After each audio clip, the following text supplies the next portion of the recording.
अपने भी पिंड में एक ये करके आपको देखने वाले तो मिलियंस मिल जाएंगे, मगर आपको अप्रिशिएट करने वाले और याद रखने वाले और नेशनल अवार्ड जिताने वाले नहीं मिलेंगे। देखिए, आजकल सिर्फ दो टाइप के लोग होते हैं। एक वो जिन्हें कच्चा बादाम और पातल परसा जैसे ट्रेंड्स फॉलो करके मिलियंस ऑफ फॉलोअर्स मिल जाते हैं, और फिर आते हैं वो लोग जो सालों साल मेहनत करके लोगों के दिलों में अपने लिए एक ऐसी जगह बनाते हैं जिसे कोई भी फॉलोअर काउंट बीट नहीं कर सकता। कौन है ये लोग?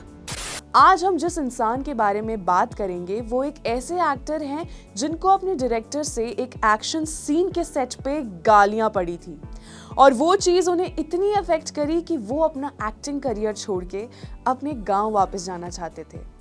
गैंग्स ऑफ वासेपुर, मिमी और मिर्जापुर जैसे बड़े प्रोजेक्ट्स के एक्टर पंकज त्रिपाठी एक ऐसे एक्टर जिन्हें अपनी ऑर्गेनिक एक्टिंग स्किल्स और सिंप्लिसिटी के लिए जाना जाता है। मगर क्या उनकी जर्नी कोई शॉर्टकट थी? बिहार की एक छोटी डिस्ट्रिक्ट से बॉलीवुड के पर्दे तक का सफर त्रिपाठी जी के लिए आसान नहीं रहा है। अपने स्ट्रगल के बारे में वो काफी इंटरव्यूज में बात करते हैं, और जो एक चीज उन्हें बिल्कुल नहीं पसंद है वो है सिंपैथी। उनके हिसाब से किसी छोटे शहर से आके इस बड़ी इंडस्ट्री में अपनी जगह बनाना कोई सिंपैथी लेने वाला टॉपिक नहीं है। फॉर हिम वो जहां है उनकी काबिलियत के बलबूते पर हैं, और ऐसे ही थॉट्स और ओपिनियंस होने की वजह से पंकज त्रिपाठी को लेजेंडरी कैटेगरी में कंसिडर किया जाता है। मुझे नहीं पता था कि अगली बार मैं कैमरा कब देखूंगा, ये पंकज सर के खुद के वर्ड्स हैं। बिहार के एक छोटे से गांव में जहां बिजली, पानी और टीवी का दूर दूर तक नामो निशान नहीं था, उस स्पेस में रह के भी पंकज त्रिपाठी एक्टिंग से दिल लगा बैठे थे। ये बात बहुत कम लोगों को पता है कि उनके पिताजी चाहते थे कि वो एक डॉक्टर बने, जिसके लिए उन्होंने 2 बार एग्जाम भी दिया और फेल हो गए। His life changed जब उन्होंने NSD में एडमिशन लिया और अपने पिताजी से ये प्रॉमिस किया कि वो कुछ साल बाद वहाँ थिएटर करके थिएटर के टीचर बन जाएंगे।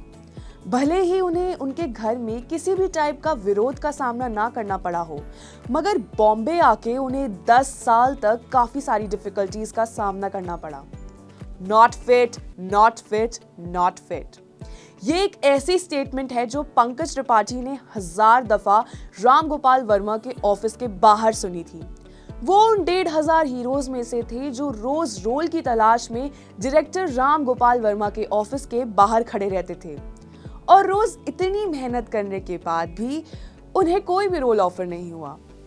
पंकज त्रिपाठी बताते हैं कि कैसे इस नॉट फिट का खौफ उनके दिल में इतना भर गया था कि वो घर जाने से डरने लगे थे कि कहीं उनकी बीवी उन्हें नॉट फिट कह के बाहर ना निकाल दे। ऐसे रिजेक्शंस के बाद फाइनली उन्हें गैंग्स ऑफ वासेपुर में सुल्तान का रोल ऑफर हुआ। उनका इस मूवी का एक्सपीरियंस कुछ ऐसा था कि उन्हें कुछ नहीं पता था कि उस सेट पे क्या चल रहा है। हर जगह बस मार धाड़ और गोलियां थी।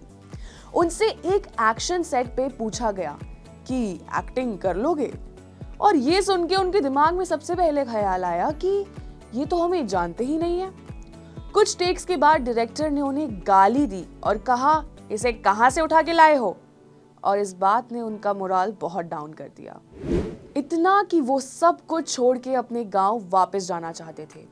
मगर उन्होंने हार नहीं मानी, और 8 साल बाद वही डायरेक्टर उनके पास चल के आया और कहा कि कैसे उन्हें पंकज सर का रोल बहुत पसंद आया।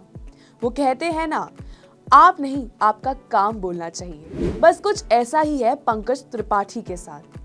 हाथ में गमछा लिए चौकड़ी मार के बैठने वाले ये व्यक्ति अभी कुछ समय पहले नेशनल अवार्ड जीते हैं। अपने रोल से हर इंसान के दिमाग में छाप छोड़ देने वाले ये एक्टर अब एक साइकोलॉजिकल थ्रिलर में आने वाले हैं जिसका नाम है कड़क सिंह, और मैं तो ये थ्रिलर देखने के लिए अभी से ऑफिस में छुट्टी लेने वाली हूँ। क्या आपने इसका ट्रेलर देखा? इफ यस, मुझे कमेंट सेक्शन में जरूर बताएं, and don't forget to subscribe to uncut.